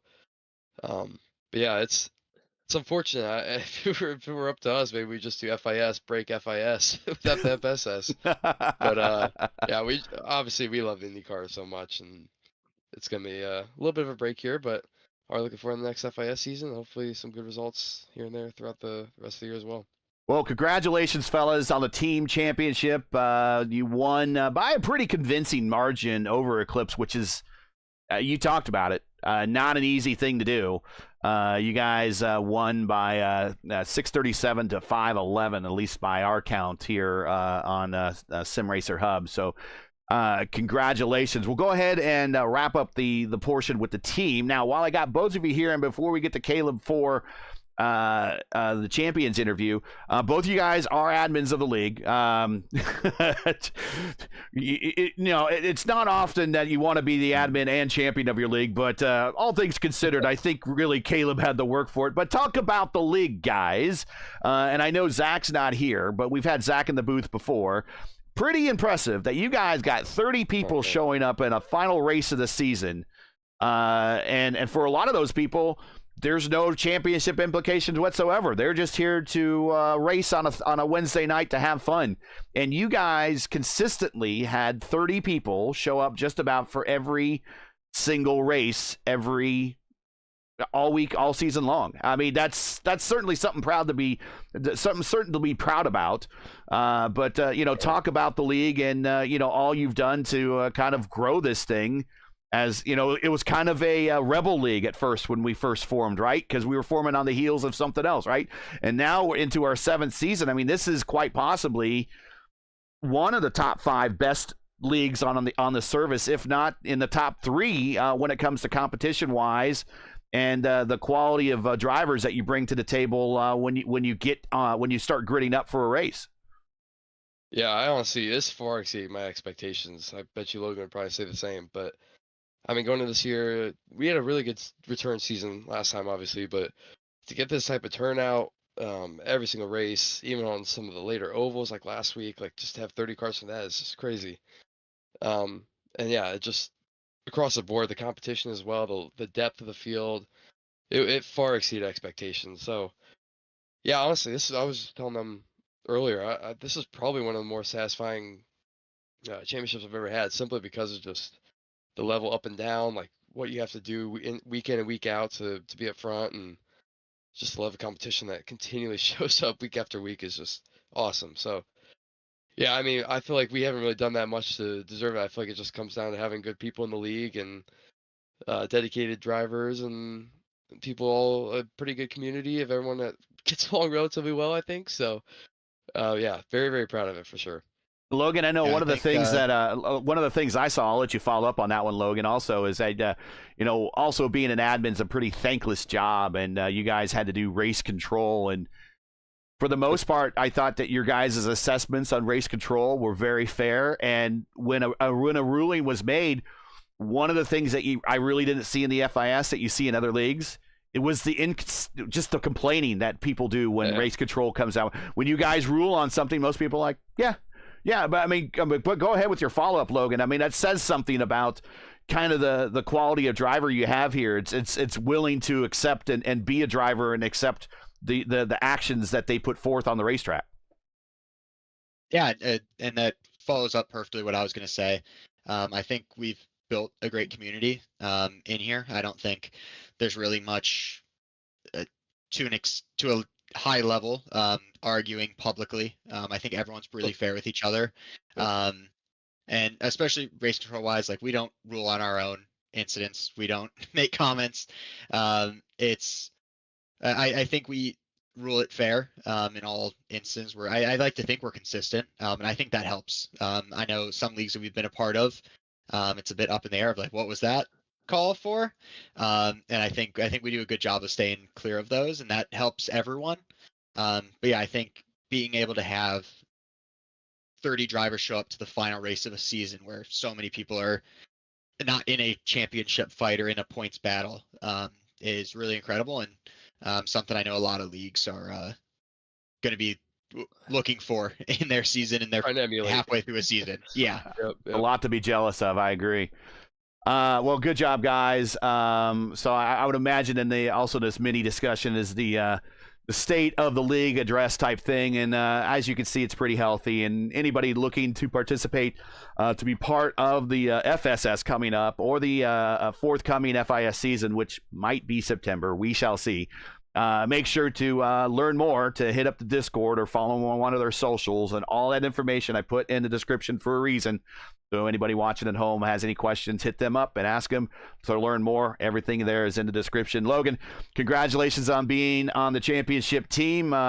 And we'll see you maybe at the next, or maybe I'll see you at the next ERL race coming up here at Atlanta Motor Speedway coming up here in a couple weeks if you make that lineup. But we look forward to seeing both of you guys in the lineup for the Elite Racing League's Warriors Peace IndyCar Series Indianapolis 500, where Caleb is actually the defending winner from a season or a year ago.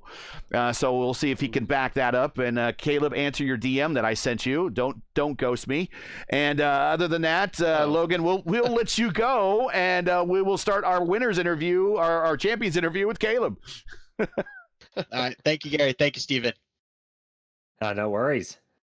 And now all alone here is our champion, two-time champion, Caleb Vincey. First of all, sir, this one needs to feel really good. We talked not only about the increase in competition here with the real drivers from the real driver pool and the real Road to Indy program. A lot of these guys, maybe we see them in a future Indy 500 if all thing works out for them in the future. You're racing against some real pros and semi-pros out there. But your first championship came at the expense of not being seen, not being heard. This is your first time being seen, being heard here in the FIS. I bet this feels really good now to actually celebrate with the family listening of a big championship win here, despite what happened the first time with the blackout and everything. Yeah, 100%. I know Joey, even at the end of the race, said something about how, it's better than a good way to win a championship instead of just finishing, fifth every race. And without knowing, that's pretty much what I've done for every championship I've had. So, yeah, to go out and, put together 4 wins. And honestly, very, very bummed about tonight. Very frustrated about tonight to not get a 5th win. But, yeah, I mean, big picture, everything of the season went really, really well. I'm very happy with how just races came together the way maybe sometimes they don't always do. And yeah, just very, very happy with that against the competition, as we've mentioned multiple times. It's definitely a very, very special one for sure. Before I hand it over to Stevie for his question, and we'll talk about the race here real quick. I guess the key moment for you, turn 1, lap 1, going up the hill, you get muscled off. And now you're on grass, and what's the thoughts going through? You're like, not now. This can't be happening now. Get it back on the racetrack. Don't spin out. Don't lose a lot of positions. I mean, a lot could have happened in that time frame, and you managed to get it back on the race course. Lost some positions, but it was minimal damage. But then, how do you get your focus back under you after a very clear Code Brown moment? Yeah, it was, like I said, it was just frustrating. I left so much on the table in qualifying. I don't know if you guys saw my lap, but I almost completely wrecked out of 5. I was hopping over the curves in 3, like all over the place.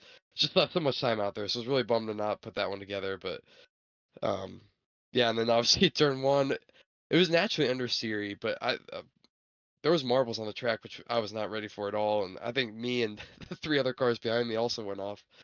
But yeah, just kind of about getting it together, and I knew I had the pace and was all of the Eclipse guys, and I think got Papasavas in the mistake. But yeah, it was just a matter of trying to dial back in and try to calm down a little bit, because I was, like I said, I was a little angry at the beginning, and honestly didn't really get too much better throughout the rest of the race. But yeah, I guess it all kind of worked out. Go ahead, Stevie. Yeah, and that was, and I think it's all pretty indicative, not just of what you've been capable of doing all season, but what everyone else is. Because it's little question to me that this has been one of the most competitive fields we've seen in the FIS, I think, and you've risen to the challenge and risen to the top yet again. But we were talking to Tanner DeFavis earlier. The Eclipse guys are definitely going to be back for more, and they're definitely going to be rising to the challenge in their own right. And I imagine, of course, we're expecting you to be back as well, I imagine. But this season has been fantastic. One of the best we've seen so far. Next season could well be even better. I'm sure you're looking forward to that as well. Oh yeah, for sure. It's hopefully we just keep building on this momentum as a series as a whole and the competition level as a whole. And yeah, I mean, this is definitely the best season in my opinion of FIS, and to come out on top makes it even more special for sure, all things considered. But yeah, we'll see. Hopefully everyone returns. It's a bit of a bummer that we have the break we do, but I think we've built enough of a solid base at this point where people know what we are and will stick around no matter what type of break there is. And yeah, hopefully I could use the keep Wednesday ramping up. nights off. I could use the Wednesday nights off. Yeah. Honestly, I'm excited for a little bit at least, but I know come May and June when the real IndyCar series is, in the heat of their season, I'm gonna be missing it. But yeah, I mean, like I said, just really thankful to be able to put it together here, and hopefully when we do kick it back up, hopefully we can pick up where we left off in a way. Shout outs, friends, families, sponsors. You got a lot of them, and they've been over time.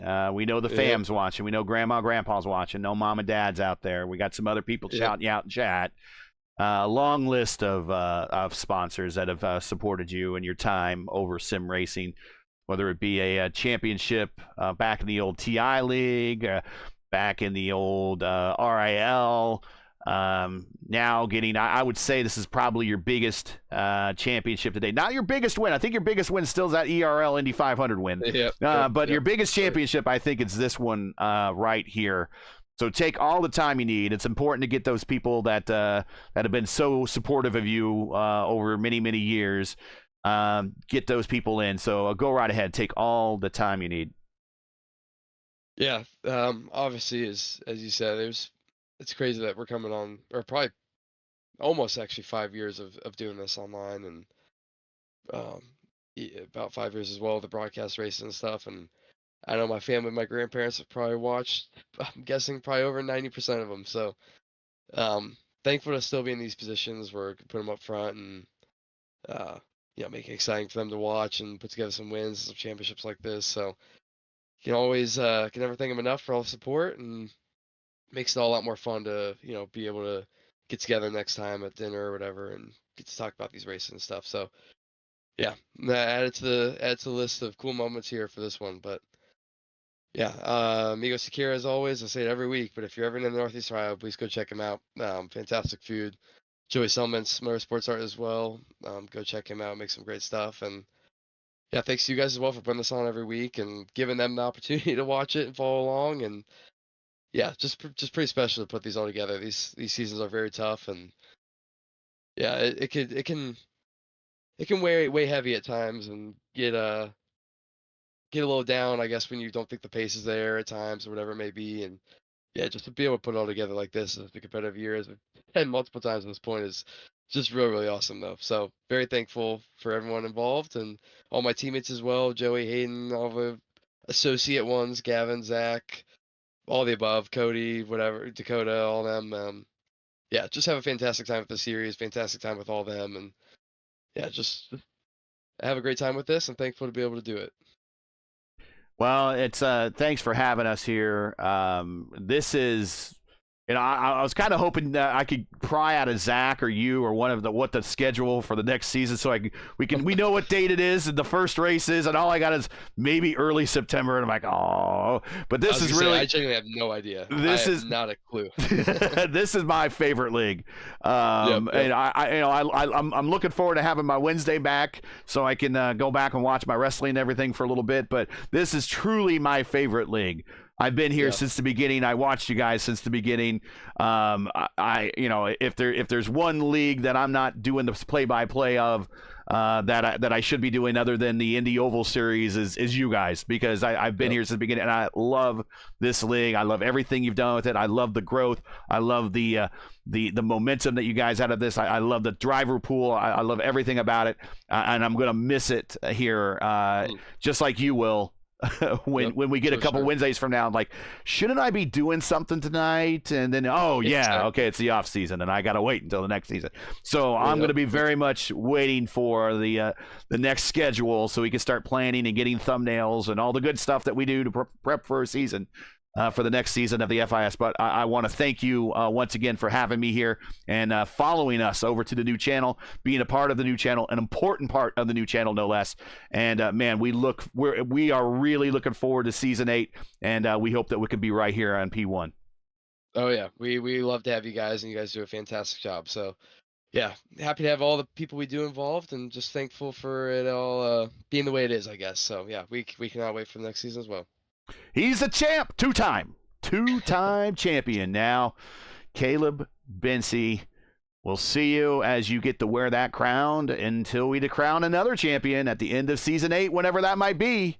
So congratulations, wear it proudly, and enjoy it. For this one has been seen and heard, unlike the last one. Yeah, exactly. Yeah, appreciate you guys as always. Thank you. And that is it from he blows out of the waiting room. He's like, I'm done. I'm going down to the other room. Yeah, on behalf of P1, I want to thank the Formula Racing League and their admins for sticking with us when we made the move to the new channel. It's hope that we really presented your league, your drivers, your sponsors, everything in the best possible light and style. We want to thank you for choosing me and Steven. Steven specifically, they asked for me and you to be here for the past 7 seasons. We've been doing this 7 seasons, not including the one that didn't happen. That we will blame IndyCar for that one, for making a dumb licensing decision. But we've been here for all of it. And it is our hope, really our hope, that we see everybody back here for season 8. If that is in September, that is in September. But I really hope that we are back for this thing. And Stevie, it's at that point where we're at the end of a broadcast, end of a season. What more do we have to say? I mean, it has been a fun one. It has been a pleasure. And it's, we look at the schedule sometimes and we're like, oh man, I got to work during the day, and then I got to run home and get on this broadcast. And I look at the schedule and I got 4 races, 5 races this week, two races on one day. But it never ceases to amaze me. At the end of an FIS race, there's a lot of satisfaction there. It feels like everybody is enjoying themselves. Everyone's putting in an honest effort, and everyone is, more importantly, is having a good time. And I think that's a lot of what we saw with the FIS this year. Is a lot of people putting in a good, honest effort and having a good time. I would agree with that one wholeheartedly, and it makes because it's happened to me a few times this season where I've had to rush home from work, jump on right as we start the broadcast, and the racing on the track here and the drivers we get to talk to at the end, it makes it worth it and then some to come watch these guys do their thing. And this season has been an absolute blast. It has been a great season. We've seen some amazing drivers come to the fore. We've had some great battles, great moments of drama as well, for sure. And I can definitely see next season, when that comes around, I think it's going to be that and more so, because this league has been doing a lot of things right. They got some great competition, and that competition has stuck around, and they want to keep turning up. And this is coming from real world drivers that come to this league to show off their stuff, and they are not only competing very well, they're fighting hard for championship glory. And we saw that all throughout this season. And the next season, I think we're going to see more of that, probably taking it to the next level too. Yeah. You hit everything, followed me up pretty good there. I can't quite possibly think of any more. I think if you watched this before, if people at home and you're watching this, you're like, I want to be a part of this. This is a league that you want to be a part of. Make sure to get into the Discord. Make sure to engage yourself in the community and be a part of this. This is truly a top 5, if not a top 3, if not a top 2 league for the IR18 on this service. I mean, there are millions of users here on iRacing, and the fact that this can be like a top 2 caliber league for iRacing and the IR18 for IndyCar says huge. And to be around for 7 seasons and to possibly make it an 8th season, that's even bigger. A lot of these leagues pop up, they disappear, go away, never come back again. These guys have 30 people showing up every week. 30 people. amateurs, gamers, pros, semi-pros showing up to be a part of this. And if you want to be a part of it too and be part of the lineup, check it out. All the links you need are in the description. Wow, I think that really kind of sums it up and wraps it. We reached that part of the season and the broadcast. We're done. There's nothing more left to say. It's been our pleasure. So that's it tonight. Once again, it's tonight and for the season. Once again, your podium from Road Atlanta for the Road Atlanta Grand Prix is Gavin Sanders gets the win. Caleb Benzie clinches the championship. He comes home second. Tanner DeFavis comes home third. Your points championship, it's Caleb Benzie, your winner. Titus Sherlock comes home on the second step. Oh, so close to backing up that FSS championship with the one in the FIS. There will be someone that will do that soon. We'll see. Gavin Sanders comes home third. He'll get that second championship soon enough. I guarantee it. And then Tommy Reval. Great personality, great guy. Got a chance to talk to him for the first time after winning the Amateur Division Championship. He wins the Amateur Division. And Stowe Maroon, your team champions. That's Logan Spath and Caleb Benzie.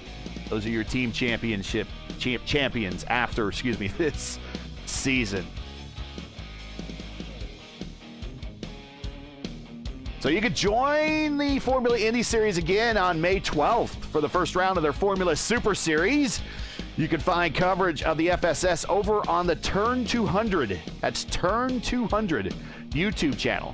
Link for their channel is in the description. Be sure to subscribe to their channel, enable notifications so you know when they go live for the first race. We wish the FIS drivers and Turn 200 good luck in their upcoming season. The next race for us here at P1 will be this Saturday, 2 p.m. Eastern, as we bring you the top split of the Saturday IndyCar iRacing Series event at Long Beach. Don't miss it. Coverage begins around 2 p.m. Eastern. Again, that's 2:00 p.m. Eastern time, as always. For the correct broadcast time and air in your area, make sure to check out our YouTube channel at youtube.com/@P1 Broadcasting for the correct start time in your area. Now, as you know, the YouTube algorithm game's not easy, so please help support P1 with the weekly grind. Leave a comment below. Let us know your thought of tonight's race, and if you enjoyed tonight's coverage, support us by smashing like in the video. If you're new, click subscribe, and while you're at it, hit the bell for weekly reminders so don't miss out on more of P1's other iRacing programming, including the AMA Grand National Truck Series. They're headed to Bristol this week. Coverage begins at 8:20 p.m. Eastern time on Thursday and Friday.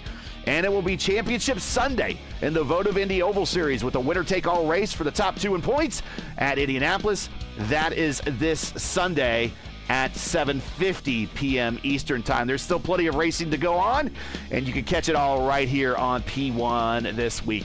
Track cams for this race are provided by Whiplash Sim Cams. Get the most out of your iRacing experience with Whiplash Sim Cams. To learn more, like Whiplash on Facebook or follow them on Twitter or X and Instagram today. Links are in the description. For business inquiries to learn more about P1 and what we do, like us on Facebook, follow us on X and Instagram. You can follow all of our social links on Linktree or check them out in the description. So for Steven Larkamp, everyone here at the FIS and P1, I'm Gary Gazzo, the voice of the FIS, saying to all good night and thanks for watching. And to all of our men and women serving in the military and as first responders, Godspeed, God bless, and come home safe. Once again, congratulations to our champions. We got Tommy Reval, the amateur champion. We got Team Stowe Motorsports Maroon, the team's champion, and the driver champion, two-time now champion, Caleb Benzie. You can catch us all again on Saturday when we bring you the action for the ISS for our next race of here on P1. Good night, everybody.